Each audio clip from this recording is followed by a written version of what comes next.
Wild. Welcome back to Mr. Obsolete's Vintage Homesteading. Today we've got an unboxing. It's kind of an interesting story about it. We'll talk about it a little bit. There was another YouTuber, Kane's Custom Garage, was watching one of my videos on the Poolan and Poulan chainsaws, and he thought, well, you know, Mr. Obsolete is such a big fan of these Poulans here that are terrible to work on and hard to keep running, so he decided to send me a challenge. So here it is.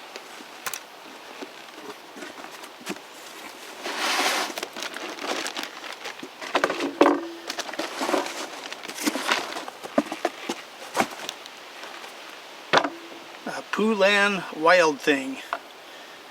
And so we're gonna see if we can get it running, and if we do, doesn't need a major rebuild or something like that. We're gonna get it all set up, fix the bars. There are a lot of problems with it right now, and once I get those fixed and stuff, we'll do an extended test on it. And part of the test will be that I did some videos on two-stroke oils for vintage saws a while back, and a lot of people that run saws like I do in the 70s and 80s and even early 90s were talking about an oil that they use and have really good luck with, and you get it there. So it's the Echo Red Armor two-stroke oil, and it is a partial synthetics, not full synthetic, because it shouldn't run full synthetics in your vintage saws. It screws them up. But anyway, one of the claims on this is it'll remove carbon, and so by doing an extended test on it, like I say, if everything works out on it, I got a borescope and we'll check it out, see how much carbon's on the piston, and run some tanks through it and see if it actually works. So a few things that I can see about this thing already. One, it's pretty dirty, and the bar has a big ridge on it, so I don't know if it's probably from not oiling very good, so I'll have to look into that. But it's going to need a full service on the bar. We threw in an extra Craftsman one because these saws were sold as a Craftsman also. But you know, just looking at stuff like this will tell you what people do with their equipment. Like this one, it's got this big ridge on the bottom here from wear, but hardly any or none on the top, so they've never flipped the bar. So all the wear is on one side, so basically I can go ahead and dress it and flatten it and flip it over and have a pretty good edge to start over with.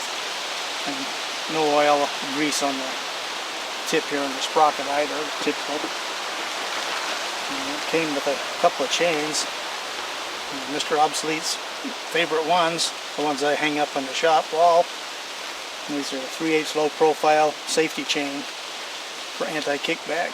And the other thing is that they're anti-cutting too. They just don't work with beans. So anyway, we'll see what happens with that. But anyway, I'll be right back here. Okay, well, we're going to check it out a little bit further. And there's one thing on this saw that I like, which is amazing.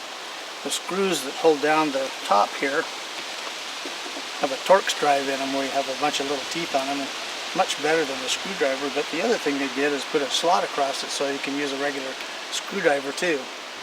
But these are a lot more positive and stuff, so let's take it off and see what it looks like under the hood here.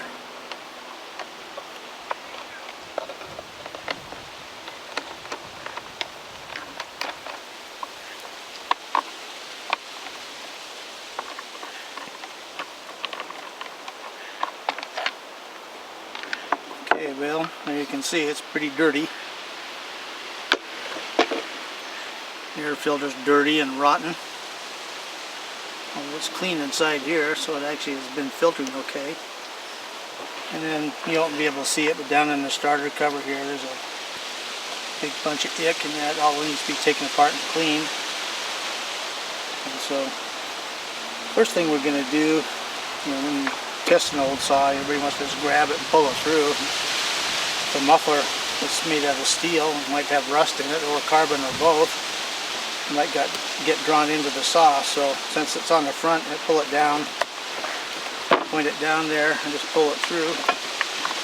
It doesn't have real great compression. I actually did put a little oil down it to improve it some, but anyway, first thing we're going to do is take off the muffler and take a look inside there. So I'll get set up and do that and be right back. Okay, well, I can tell the saw has been sitting for a while because there's some rust on the bolt. And probably some in the muffler also, so let's take a look here. Yeah, there's quite a bit of rust on that.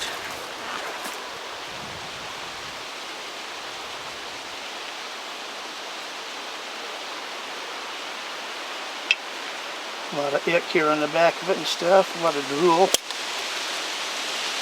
Been leaking carbon blown past it here. And it's got carbon down in there. Not a ton of it, but anyway, the exhaust port has light carbon in it, but the piston looks really clean on it. Surprising. Let's pull it down here and see if you can see the top of the piston. Yeah, I can see the top of the piston. It's got a fair layer of carbon on it. Probably using Poulan oil, which is Husqvarna oil, which is no good in my opinion. Anyway, next thing we want to do is check for spark. Okay, well, I originally checked this for spark before I did the video, but didn't have any, but it was just a bad spark plug. A Champion, my favorite. I just refuse to use them in almost anything. So this, yep, it's got a good spark. So what we're going to do now, turn the ignition switch off.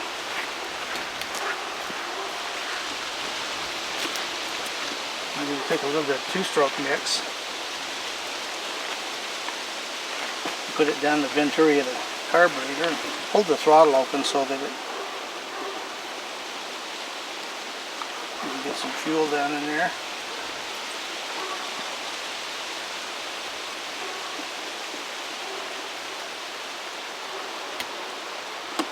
And put a little bit down in the cylinder there too.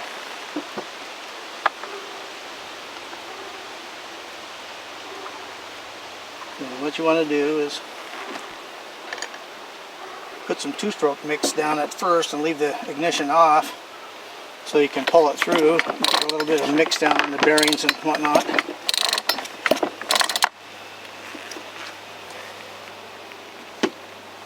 And then we'll turn on the ignition and see if it'll actually fire.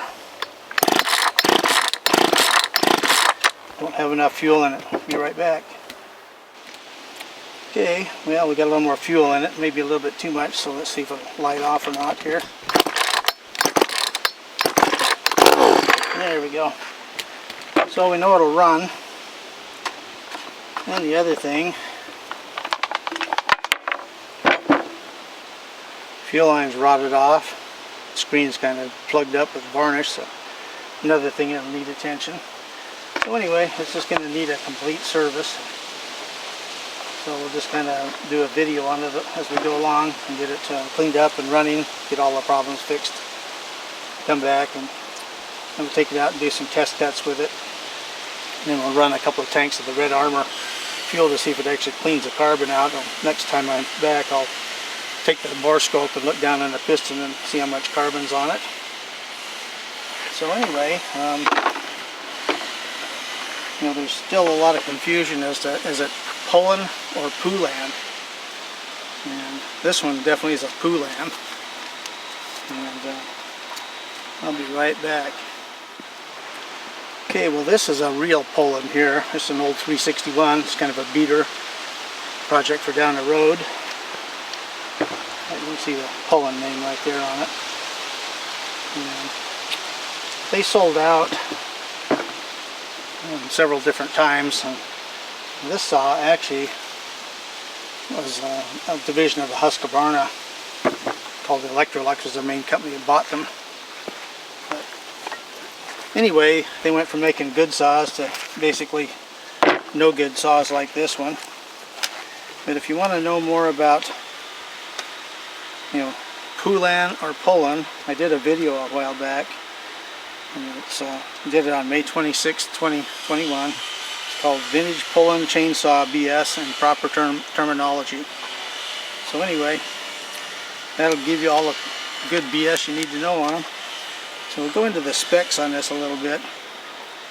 They're 40cc or 2.5 cubic inch. Weighs 10.5 pounds without a bar. Ran 40-1 on the oil mix. It's got electronic ignition.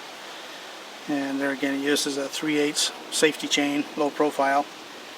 And so I'm sure it's not going to be much of a cutter.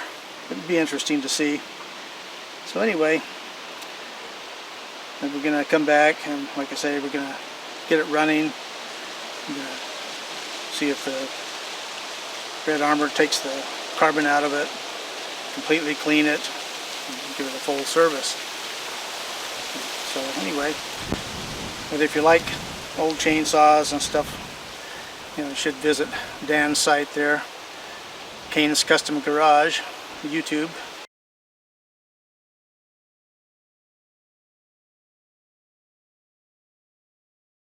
He has a lot of the same interests: vintage chainsaws, motorcycles, and old oil cans, old Coleman lanterns, old signs, just all the good stuff. So anyway, we'll be back.